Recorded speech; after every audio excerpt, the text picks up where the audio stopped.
there. What's going on, everybody? Welcome back to the channel. I hope you've been enjoying the content that I've been putting out lately. Today's video is going to be all about the Carolina rig. In my last trip out, the Carolina rig salvaged my day. The bite wasn't very good, but I managed to catch some fish on the Carolina rig. So what I want to do in today's video is go through my Carolina rig setup. I want to do that so that way you guys have an idea of what to do when you're fishing a Carolina rig, what kind of equipment you want to look for in order to make sure that you have the right equipment when you want to throw the Carolina rig. Make sure to go check that video out. I do talk a little bit about what I'm fishing, the areas, the rock, the points, all that kind of stuff. So make sure to go check that one out. But today I'm going to go through my equipment, the line, the reel, the rod, the bait, all that kind of stuff. And stay tuned. We're going to talk the Carolina rig. So the Carolina is basically as follows. You have a egg sinker with a bead. You don't have to have the bead, but I also like to put a brass clacker above my swivel. So it'd be the brass clacker, the bead, and then the egg sinker to a swivel. And then you have a long leader. I like a long one. This is probably about 4 foot long. And then to your bait. This could be, you know, a boss hog like I have on here. It could be something like the 6 cents prong, a crawdad imitation. It could be a shad, it could be a worm, it could be a swim bait. You know, you could put whatever you want onto a Carolina rig. But my favorite thing to put on a Carolina rig is a bait like this. This is the Do It Molds Boss Hog. I made it literally in my garage. I made this bait in my garage. And I have that video where I'm showing you guys how to make these. It's in the remelt video. Literally, this is a remelted plastic from sprues and extra stuff inside of the measuring cup and inside of the injector. But basically, I poured up a bunch of these, I added some salt in there, and took them out and was catching fish today on the Carolina rig. One of my favorite things about the Carolina rig is the fact that it has this big giant weight on it. The Carolina rig, you can throw it shallow, you can throw it deep, you can throw it when it's windy, you can throw it when it's calm. It's super versatile. It's one of my favorite things to throw because I can throw it pretty much anywhere at any time.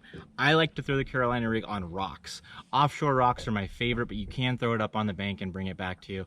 If you're on the shore, just bomb cast this thing out as far as you can, especially if you can find a point where you can throw it out deep off that point. And if you're in the boat, you can cast up onto the point and bring it back, or you can push your boat up on the point and cast out into deep water. That's what I like to do a lot, is I'll graph and find those offshore rock piles and stuff like that, which, you know, this is where the Carolina rig excels. Those offshore rock piles that are deep, especially, or if there's wind. Sometimes the Carolina rig just is what gets bit. Today I was out fishing, I was throwing a jig, I was throwing a drop shot, I threw the Ned rig, I threw a spinnerbait, and I could not get any fish into the boat. But once I put on the Carolina rig, I started, you know, going to different offshore rock piles, and I was able to get bites. So the setup that I was using in my last trip out that I'm referring to when I'm talking to you guys is the 6 cents Lux casting rod. It's a 7'5" heavy, fast action. The line rating on the rod is 15 to 25 pound, and it's a 3/8 ounce to an 1.25 ounce weight range on this rod. I really like the split grip. You can cast this Carolina rig a mile, and you're gonna want that heavy action and heavy weight rated rod for the Carolina rig, because like this is a 1 ounce weight right here, and I bomb cast that thing out and I'm able to drag it back. I can feel the rocks, I can feel the grass, I can feel if it's a tree. You can feel absolutely everything. The heavy action on this was able to assist me in getting those nice good hook sets. The hooks got into those fish, they got into the boat, and that's something that's very key with the Carolina rig, because a lot of times you make those really long casts and you're gonna have to reel down and then swing and set that hook, so you need that extra power that you get out of the heavy action rod like this one. So now we're gonna move over to the reel, and the reel that I was using in today when I was catching those Carolina rig fish was the Shimano Corrado 200E7. It's an older model, and you can't get these anymore. You can almost sell these for the exact same price that you paid when they were brand new. That's how much people like these. But anything like the Tatula SV that I have on some of my other rods, you could use a Corrado K. Basically, the main thing you want to look for when you're using a reel for the Carolina rig is you want something with a faster gear ratio. That's what's key, is you don't want the slower gear ratios like the 5s or the 6s. You want something 7-to-1 and above. That's the key, is you want something fast, because like I talked about, when you have all that line out there and you got to reel down real fast, you want that reel to pick up a lot of line per turn, so that way that fish isn't going to let go of that bait, and that way you can get that hook set and get that fish in the boat. So one of my favorite reels to use on a Carolina rig has been this Curado 200E7 for a long time. I do have a 6th Sense unicorn rod, the 7'4" heavy action, that I'm probably going to be switching over to once that rod comes into the mail, and it's going to have a Tatula SV on it as well. But if you're someone that doesn't want to spend $300 on a rod, and $150 or $159 is a good price point for you, this Lux 7'5" heavy action is a great buy for that price range. So one thing I like to do with the Carolina rig is I like to cast it out, and then I like to fish it kind of fast until I hit the structure that I'm going for. So if I'm not feeling anything, you just feel like dead bottom or just the mud or the sand or whatever, I move fast through that. And then once I get to my rock structure or the grass or whatever you're fishing, I would definitely recommend fishing Carolina rig around the rocks. And that's when I slow down. Once I hit those rocks, that's when I'm going to slow down, and that's when I'm going to drag that Carolina rig nice and slow, trying to feel every single rock.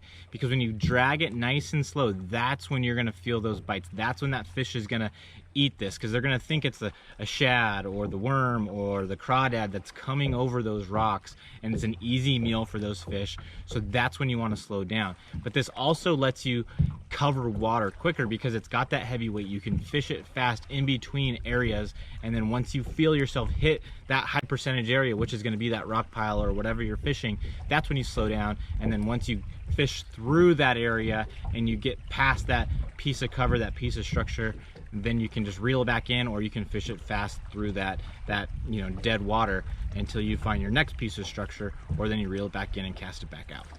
The Carolina rig will not only catch numbers of fish, but it can also catch big fish. I've caught multiple fish over 5 pounds, caught fish that are 6 pounds on a Carolina rig, but it's also going to catch you those limit fish. So this is a super versatile thing. You can cast it deep, you can cast it shallow. It's going to catch you big fish, it's going to catch you small fish, it's going to catch you limit fish. It just flat out gets bit. It's one of my favorite techniques to throw. When the Carolina rig bite is on, this is what I'm throwing. This is what I like to throw. Like today, I was able to put it on, get it out in the water, get some fish in the boat, and salvage my day. Sometimes that's what this thing's all about. You're not on them, you can't figure out how to get them to bite consistently. You throw this thing on there, and then you're able to pick one off here, pick one off there, and then sometimes you get lucky and you come up to that spot and they're grouped up on that spot, and it's just cast after cast after cast. You're getting bit and you're getting fish in the boat.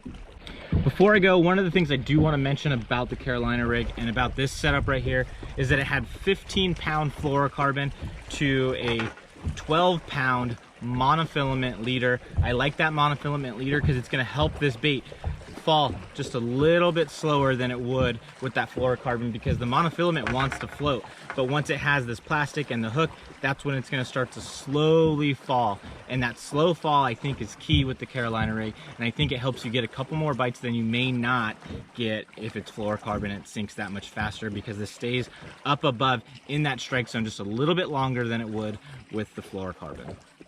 And one of the things that you want to make sure you have with the Carolina rig is, because you have this heavy rod, you have that heavy line, is you need a hook that's going to be able to stand up to that much, pulling that heavy hook set. Sometimes you get those big fish, and today I was throwing the Owner cover shot in a 4/0, and this is a super versatile hook. You can throw it on a Carolina rig, you can throw it on a Texas rig, you can throw it on so many different techniques, different baits, and you could also throw a round bend hook, a round bend worm hook, an EWG style hook. I had these cover shots ready to go, and it did the job today. The cover shot series, whether it's the 4/0, 3/0, 2/0, whatever, that is one of my favorite hooks, period, because I can do so many different things with that one hook, and I don't have to have a ton of different hooks in the boat. So this Owner cover shot is definitely a go-to hook for me. If you're looking for a good EWG hook, the Owner J hooks are really good. 6th Sense also has a really good hook as well, so check out those. I'll link those in the description of this video as well. All the stuff that we're talking about is going to be linked in the description of this video.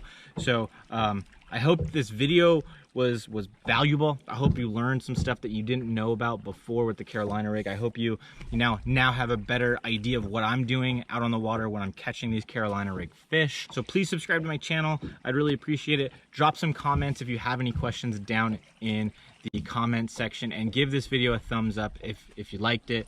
So again, thanks for watching this video. I hope it was valuable. I hope you learned something, and I'll see you guys next time. Later.